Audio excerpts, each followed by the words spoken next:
नमस्कार, special report में आपका स्वागत है। आपके साथ मैं हूं सईद अंसारी। तो सबसे पहले बात दिल्ली की सीडी कांड की। आज भी दिल्ली में इसकी गहमा गहमी रही है और विपक्ष सीडी कांड के बहाने अरविंद केजरीवाल को पूरा दिन घेरता रहा है। लेकिन ये मामला अब कानून की दहलीज पर पहुंच चुका है और दिल्ली पुलिस की क्राइम ब्रांच को इसकी जांच का जिम्मा भी सौंप दिया गया है। तो मतलब ये हुआ कि पूर्व मंत्री संदीप कुमार से अब क्राइम ब्रांच की टीम कभी भी कर सकती है पूछताछ।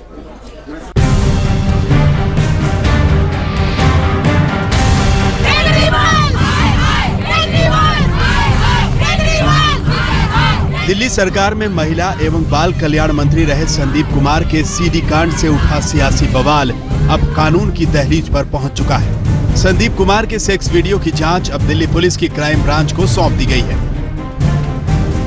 जांच का विषय है, हम जांच कंप्लेन के सारे पॉइंट्स को हम कानून के हिसाब से जांच करेंगे। क्राइम ब्रांच को मिला है, क्राइम ब्रांच इसको थोरोली देख रही है। सेक्स सीडी के मामले में क्राइम ब्रांच दिल्ली के पूर्व मंत्री संदीप कुमार से पूछताछ करेगी। संदीप कुमार से पुलिस ये पूछेगी कि आखिर सेक्स वीडियो बनाने का उनका मकसद क्या था। वीडियो में जो महिला संदीप कुमार के साथ दिख रही है, अगर उसने शिकायत दर्ज कराई तो क्राइम ब्रांच संदीप कुमार के खिलाफ क्रिमिनल केस भी दर्ज कर सकता है। क्राइम ब्रांच 2 फेज में इस मामले की जांच करेगी। पहले फेज में इस मामले का पर्दाफाश करने वालों से पूछताछ होगी जो सीडी में दिख रही महिला तक पहुंचेगी। दूसरे फेज में क्राइम ब्रांच संदीप कुमार से पूछताछ करेगी। क्राइम ब्रांच को क्या करना है, पुलिस को क्या करना है, किस प्रकार से वो जांच करेंगे वो जाने। पार्टी उस पर हमारा एक तरीका है जांच की रिपोर्ट सामने आने दीजिए। अभी जो तात्कालिक रूप से एक प्राथमिक जो हमारे सामने सूचना आई, जो जानकारी आई, उसके आधार पे हमने उनको मंत्रिमंडल से बर्खास्त कर दिया। संदीप कुमार की सेक्स सीडी सामने आने के बाद से उठा सियासी बवाल अभी थमा नहीं है। बहाना है संदीप कुमार का, लेकिन निशाने पर तो अरविंद केजरीवाल है। संदीप कुमार के सीडी कांड पर आम आदमी पार्टी का एक धड़ा बैकफुट पर है। मुख्यमंत्री अरविंद केजरीवाल ने खुद इस मामले को शर्मनाक बताया। मंत्री, कैबिनेट मंत्री संदीप कुमार जी गलत हरकत करते हुए पकड़े गए हैं। मुझे व्यक्तिगत तौर पे बहुत दुख हुआ। अरविंद केजरीवाल ने संदीप कुमार की हरकतों को लानत भेजते हुए उन्हें अपनी कैबिनेट से बाहर कर दिया। लेकिन उन्हीं की पार्टी के दूसरे नेता आशुतोष ने विवादित ब्लॉग लिखकर संदीप कुमार का समर्थन कर दिया। अपने ब्लॉग में आशुतोष ने लिखा, संदीप कुमार ने सहमति से सेक्स किया था। ये एक बेहद निजी मामला है। क्या 2 लोगों का सहमति से सेक्स करना गुनाह है? भारतीय राजनीति के इतिहास में ऐसे तमाम उदाहरण। कई नेताओं ने ख्वाहिशों के लिए सामाजिक सीमाएं तोड़ी। नेहरू के कई महिला सहयोगियों से कथित तौर पर संबंधित थे, मगर नेहरू का राजनीतिक करियर खत्म नहीं हुआ। एडविना माउंटबेटन के साथ नेहरू के रिश्ते जगजाहिर थे। गांधी जी और सरला चौधरी के संबंधों पर कांग्रेस चिंतित थी। गांधी जी ने सरला को आध्यात्मिक पत्नी माना था। केजरीवाल के उलट आशुतोष ने सीडी कांड पर अलग रास्ता लिया है। गांधी और नेहरू तक चले गए। इस पर भी तीखी प्रतिक्रिया हुई।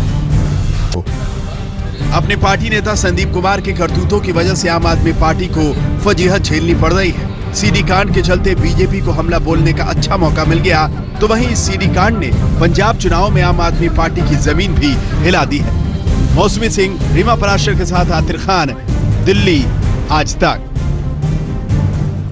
दिल्ली सरकार में मंत्री रहे संदीप कुमार के सेक्स वीडियो ने जहां दिल्ली सरकार को हिलाकर रख दिया है, तो वहीं पंजाब में भी आम आदमी पार्टी में दरार साफ तौर पर दिखाई देने लगी है। आम आदमी पार्टी के बागी नेताओं ने अब वरिष्ठ पार्टी नेताओं पर संगीन आरोप लगा दिए हैं और बगावत का बिगुल फूंक दिया है।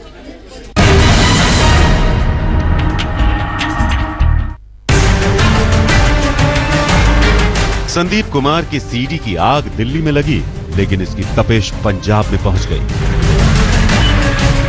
आम आदमी पार्टी पंजाब में सरकार बनाने का सपना देख रही थी, लेकिन अब उसके सपनों में सीडी कांड ने टेंट मार दिया है। पंजाब में आम आदमी पार्टी पर टिकट बेचने के आरोप लग रहे हैं। ऐसे आरोपों के चलते ही पिछले दिनों पार्टी ने अपने पंजाब के संयोजक सुच्चा सिंह छोटेपुर को उनके पद से हटा दिया था। अब सुच्चा सिंह खुद आम आदमी पार्टी को लानत भेज रहे हैं। जिस पार्टी ने मेरा पॉलिटिकल कैरियर इस कदर डैमेज किया है कि मेरे को जलील करके मारने की कोशिश की है पॉलिटिकली, टेक्निकली बेशक हूँ, मगर मैं मॉरली उस पार्टी में नहीं हूँ। सुच्चा सिंह छोटेपुर ने पंजाब में आम आदमी पार्टी की जमीन तैयार की थी। अब वो और उनके करीबी आम आदमी पार्टी के तमाम राज खोल रहे हैं। जहाँ तक ट्रांसपेरेंसी की बात है, ये केवल कहने को है और इसकी बाबत मैं कुछ नहीं कहना चाहता, क्योंकि मेरा तो पैसे के मसले में पार्टी के साथ कोई संबंध रहा ही नहीं। आने वाले समय में आपको बहुत सी बातें मिल जाएंगी जो लोग बोलेंगे। अभी तक तो किसी लोगों को था कि हमने टिकट लेनी है, हमने वो लेना है। पंजाब के लोग बड़े सूझवान हैं और आने वाले समय में सब बातें जो आपके सामने आती जाएंगी कि ट्रांसपेरेंसी कितनी है। ये लोग यही कहते थे कि आम लड़ने की पार्टी है, आम पार्टी को टिकट देंगे। हम ये कहते हैं 32 टिकट में से कितने आम आदमी पार्टी को दिए हैं। जो भी आए थे यहाँ पंजाब में, पहले तो आए थे आगरा की जूती पहन के, अब पुमा के शू लोग ढूंढते हैं, 4-4 हज़ार का कुर्ता पजामा ढूंढते हैं। उनके लिए तो कनेडा ही है, पंजाब थोड़ी है। तस्वीर है उस थैली की, मैं दोनों सारे दी ईमेल पे भेज दूंगा तस्वीर। उधर आम आदमी पार्टी के एक और बागी नेता हरदीप सिंह कींगरा ने एक ऑडियो सीडी जारी करके पंजाब में टिकट बांटने के प्रभारी दुर्गेश पाठक और संजय सिंह पर पैसों के लेन देन के संगीन आरोप लगाए। जाली डिग्री है। इस स्टिंग में बड़ा क्लियरली वो बताता है कि दुर्गेश पाठक को मिलने के लिए हर महीने 5 लाख रुपया देना पड़ेगा। जितने आदमी लाओगे उतनों से 500 मल्टीप्लाई कर लोगे। ये अमरीश जो है, त्रिखा आदमी जो है, जो उनका एहलकार है, जो सूबेदार है लुधियाना में, वो बात कर रहा है और वो कह रहे हैं हम आपकी लीडरशिप जो है एस्टेब्लिश कर देंगे और आपकी लीडरशिप जैसे हमारे साथ चलोगे लोग आपको लीडर मानने लग जाएंगे। भ्रष्टाचार के आरोपों से बौखलाए पार्टी नेता संजय सिंह ने पार्टी को ही मानहानि के मुकदमे की धमकी दे दी। इस बार मैं जान रहा हूं कि आप लोग जानबूझ के चलाएंगे, अगर ये खबर चलाएंगे बगैर तथ्य और प्रमाण के, तो आप लोगों पर भी मानहानि का मुकदमा करूंगा और आप लोगों को भी सार्वजनिक रूप से माफी मांगनी चाहिए। अब आम आदमी पार्टी की पंजाब विंग में मची हलचल पर पार्टी के पुराने साथी केजरीवाल को आगाह कर रहे हैं। योगेंद्र यादव कहते हैं कि पंजाब में पार्टी पर पैसों के लेन देन ही नहीं, यौन शोषण के आरोप भी लग रहे हैं। कि पंजाब से इतने वर्कर आ रहे हैं, इतने लोग आ रहे हैं जो कह रहे हैं कि इस वक्त पंजाब में दिल्ली से भेजे गए कई मैनेजर और नेता ऐसा व्यवहार कर रहे हैं जो शब्दों से बताया नहीं जा सकता, जहां महिलाओं का शोषण इन्वॉल्व है। मेरे कहने को आप प्रमाण कतई ना माने, बस आप इसकी जांच करवाना चाहते हैं। अगर आप गंभीर हैं इन चीज़ों के बारे में, या कि आप किसी सीडी का इंतज़ार कर रहे हैं, सीडी आएगी तब करप्ट है, सीडी नहीं आएगी तब तक सब सन्यासी हैं। दिल्ली में आम आदमी पार्टी की प्रतीक्षा दरकी तो पंजाब में पार्टी की साख दांव पर लग गई। आम आदमी पार्टी ने भ्रष्टाचार के खिलाफ जंग छेड़ी थी, लेकिन पंजाब में अब इस पार्टी पर ही भ्रष्टाचार के आरोपों की झड़ी लग गई है। ऐसे में पार्टी की साख बचाना केजरीवाल के लिए बड़ी चुनौती होगी।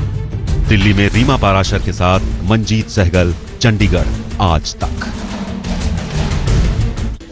राजनीति में कब कौन किसके निशाने पर आ जाए ये कह नहीं सकते और आज प्रधानमंत्री नरेंद्र मोदी भी विरोधियों के निशाने पर आ गए। दरअसल हुआ ये कि आज सुबह का अखबार जब लोगों के घरों पर पहुंचा तो उसके पहले पेज पर रिलायंस जियो का विज्ञापन छपा हुआ था और उस विज्ञापन में प्रधानमंत्री नरेंद्र मोदी की तस्वीर छपी हुई थी। बस फिर क्या था, एक निजी कंपनी के विज्ञापन में प्रधानमंत्री की तस्वीर होना। इस पर शुरू हो गया बवाल।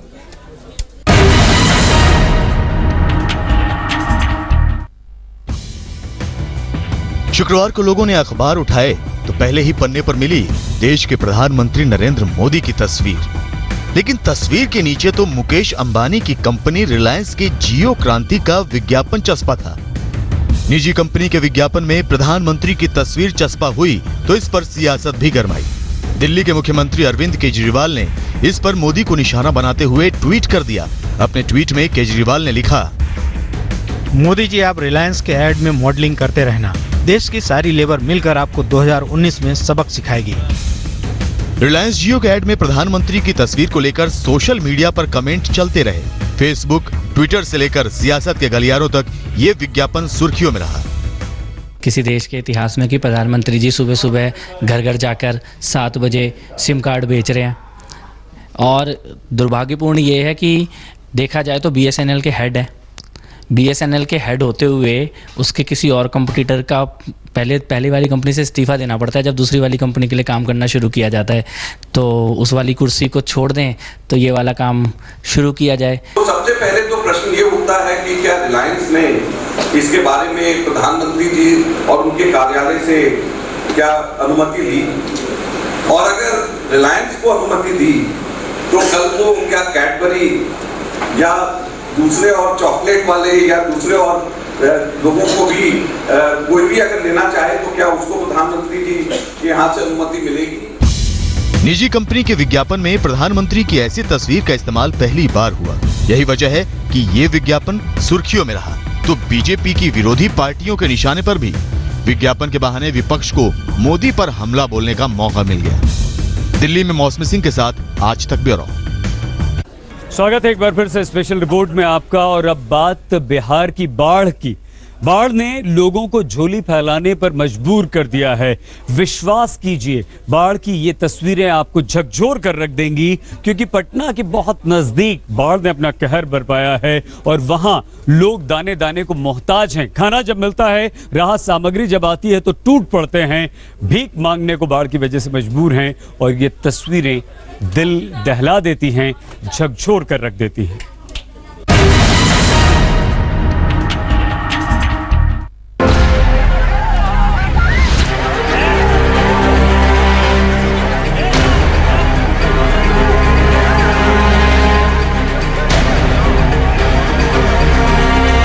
बाढ़ ने लोगों को भिखारी सा बना दिया है।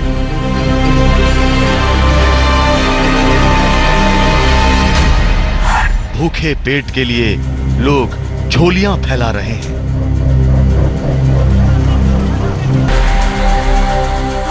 दाने दाने के लिए मार काट मची है।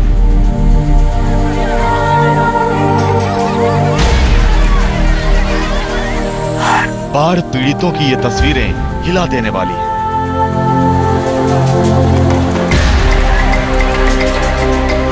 बाढ़ से तबाही की यह सबसे दर्दनाक तस्वीर है।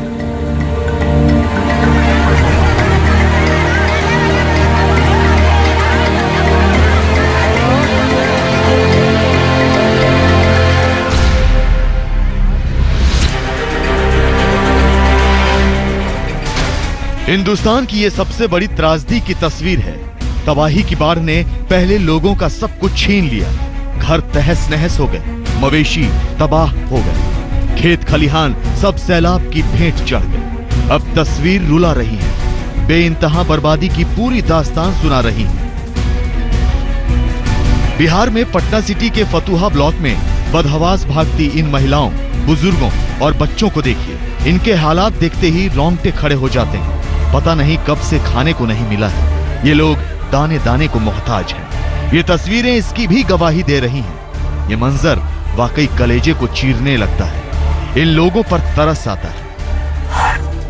ये देखिए, राहत सामग्री लेकर पहुंची बोट की आवाज जैसे ही इन मजबूरों के कानों तक पहुंची, ये दौड़ने लगते हैं। आप देख सकते हैं महिलाएं दौड़ रही हैं, बच्चे दौड़ रहे हैं, कीचड़ ही कीचड़ है।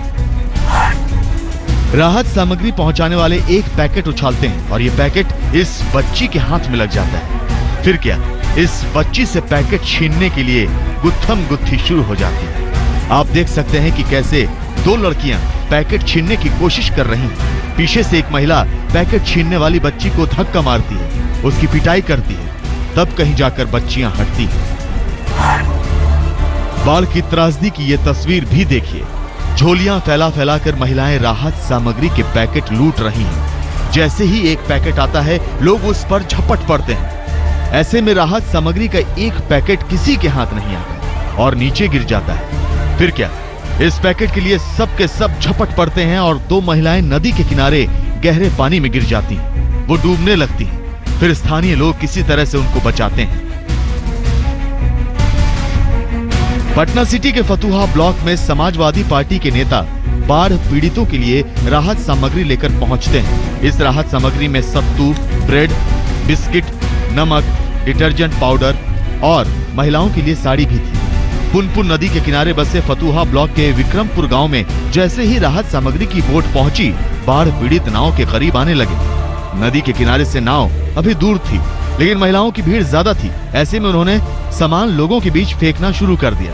फिर क्या था, महिलाओं और बच्चों के बीच लूट मच जाती है। सच्चाई में स्थिति यह बनी है कि लोगों को जरूरत है, लेकिन उसके पास अभी तक राहत नाम का कोई चीज सरकार के द्वारा नहीं आया है। 2 किलो चूड़ा, पाभर मीठा, आधा किलो मीठा जो दिया गया है वह अभी जनप्रतिनिधि और प्रखंड के अंदर ही है, अभी गांव में नहीं आया है। लोग त्राहिमाम जहां हम जा रहे हैं। तस्वीरें बाढ़ पीड़ितों की दर्दनाक स्थिति बयां कर रही हैं, लेकिन राहत सामग्री राजनीति की मुहर के साथ पहुंच रही है। आप देख सकते हैं बोट पर रखा ये सारा सामान समाजवादी पार्टी के बैनरों और झंडों में लिपटा है। हिंदुस्तान के लिए ये वाकई शर्मनाक है। राजेश कुमार झा, पटना सिटी, आज तक। बिहार में बाढ़ के मारे लोग दर दर भटक रहे हैं। सैलाब ने किसी का पति छीन लिया है तो बाढ़ ने किसी का बेटा ले लिया है, किसी का पूरा घर बार तबाह बर्बाद हो चुका है, खाने को कुछ नहीं है, और यहां तक कि श्राद्ध के लिए भी लोगों के पास पैसे नहीं हैं। खाना देखते हैं तो लूटपाट मच जाती है। ये तस्वीरें डरा देती हैं।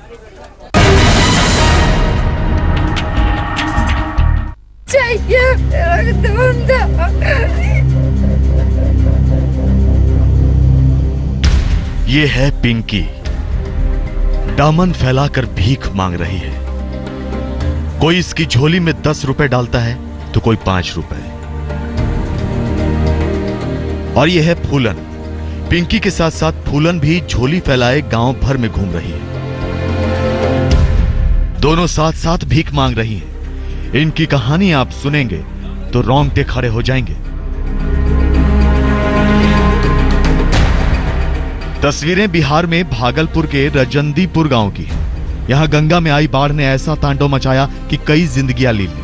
आप देख सकते हैं कि एक तरफ बाढ़ पीड़ित जिंदगी बचाने की जद्दोजहद में लगे हैं, गांव से पलायन कर रहे हैं। दूसरी तरफ 2 महिलाएं पिंकी और फूलन हैं, जिन्होंने बाढ़ में अपना सब कुछ खो दिया है। पिंकी के पति को सैलाब निगल गया तो फूलन का कमाऊ बेटा बाढ़ की भेंट चढ़ गया। गंगा में आई बाढ़ से इनकी दुनिया ही उजड़ गई।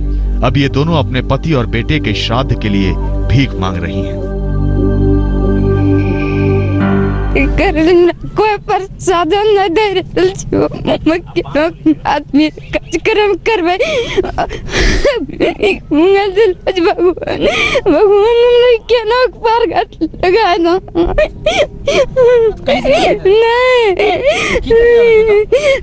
मांगी करी रहल छै आदमी चुके। अभी तक इनके घरों में पानी भरा है, लिहाजा नाव पर ही श्राद्ध किया जा रहा है। सरकार का भरोसा भागलपुर के इस गांव में दम तोड़ चुका है। अब आंसू हैं जो थमने का नाम नहीं ले रहे। आज तक की टीम ने पिंकी और फूलन को आर्थिक मदद दी है। बिहार में बाढ़ ने कैसे तबाही मचाई, ये उसकी जीती जागती तस्वीरें हैं। गंगा के प्रकोप ने लोगों को तबाह बर्बाद कर दिया। अब बाढ़ के मारे बेचारे रो रहे हैं। जिन घरों को इन लोगों ने कड़ी मेहनत और गाढ़ी कमाई से बनाया, आज उन्हीं पर अपने हाथों से हथौड़े और सब्बल चला रहे हैं।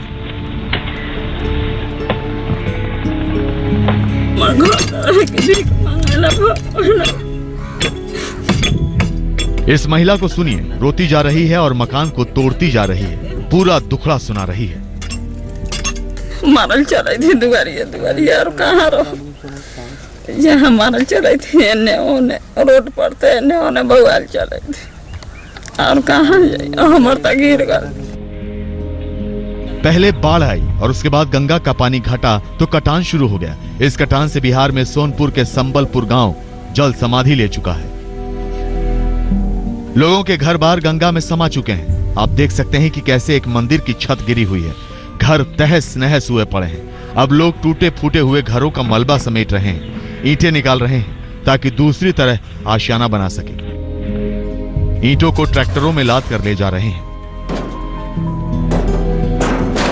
मैंने समझिए कि 95% लोग ऐसे हैं जिनका मकान जमीन सब चला गया। हम लोग मांग कर रहे हैं कि भाई जितना जल्दी हो उन लोगों का व्यवस्था कराया जाए, पुनर्वास का, खाना पीना का या जमीन का।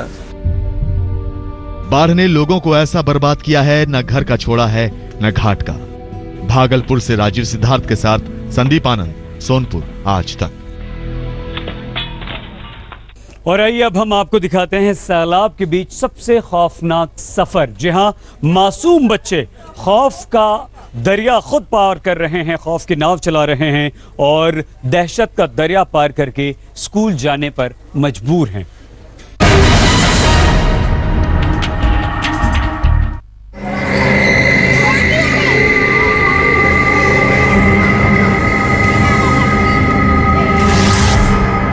बाढ़ के बीच स्कूल जाने का संघर्ष।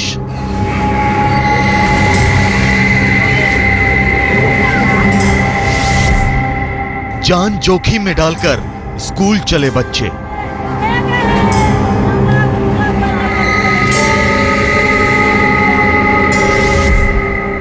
बाढ़ से होकर स्कूल का सबसे खतरनाक सफर।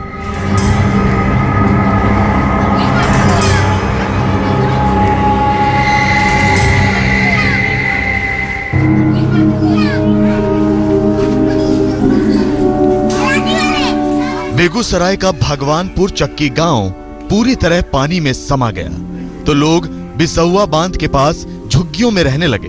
इन सब के बीच बच्चों को स्कूल जाना है तो जाएं कैसे? रास्ते तो जलमग्न हैं, लिहाजा नाव का ही सहारा है। तो सबके सब सवार हो गए नाव में, मगर देखिए अस्थायी ठिकाने से स्कूल तक का रास्ता कितना खतरनाक है।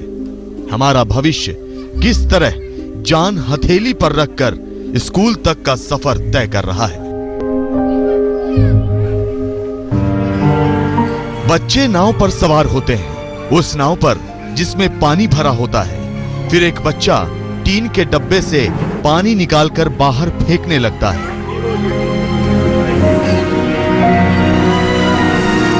इसके बाद एक दूसरा बच्चा हाथों में पतवार थाम लेता है।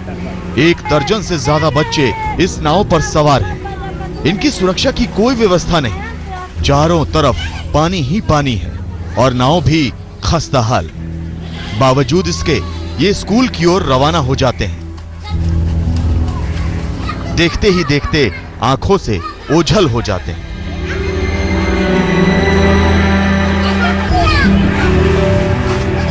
ये सिर्फ एक दिन की बात नहीं, बच्चे रोजाना ऐसे ही स्कूल का खतरनाक सफर पूरा करते हैं। रोज इसी तरह स्कूल जाते और आते हैं। प्रशासन तक इनकी परेशानी पहुंची नहीं अब तक, लिहाजा गुहार लगा रहे हैं। घर डूबा हुआ, बांध पर रहते हैं, नाव से इधर से जाते हैं, घर देखते हैं कि घर डूब गया और किताब लेकर आते हैं, स्कूल जाते हैं, फिर इधर से जाते हैं किताब धरने के लिए। अल्लाह से बड़ा ही कष्ट होता है, इसके लिए कुछ व्यवस्था किया जाए। राहत शिविरों का मुआयना करने वाली सरकार, खाने पीने, रहने, मनोरंजन सबकी व्यवस्था मुकम्मल है, इसके दावे करने वाली सरकार। कब जागेगी वो सरकार? कब सुध लेगी इन नौनिहालों का जो पढ़ने की खातिर बाढ़ के पानी से लोहा ले रहे हैं? कहीं सरकार को किसी अनहोनी का तो इंतजार नहीं। पटना से सुजीत कुमार झा के साथ आज तक ब्यूरो। और आइए अब हम आपको दिखाते हैं मध्य प्रदेश के नीमच की बाढ़ की एक तस्वीर। एक युवक पुल से जा रहा था, अचानक से उसकी बाइक का बैलेंस बिगड़ा और वो नदी में गिर गया। वहीं पर सेल्फी ले रहे थे 2 दोस्त और बाढ़ के पानी को अपने मोबाइल में कैद कर रहे थे। उनमें से एक लड़का जिसका नाम शाकिर था तुरंत कूदा और कूदकर उसने बाइक पर जा रहे डूबते हुए शख्स जिसका नाम अजीत जैन था उसे बचा लिया।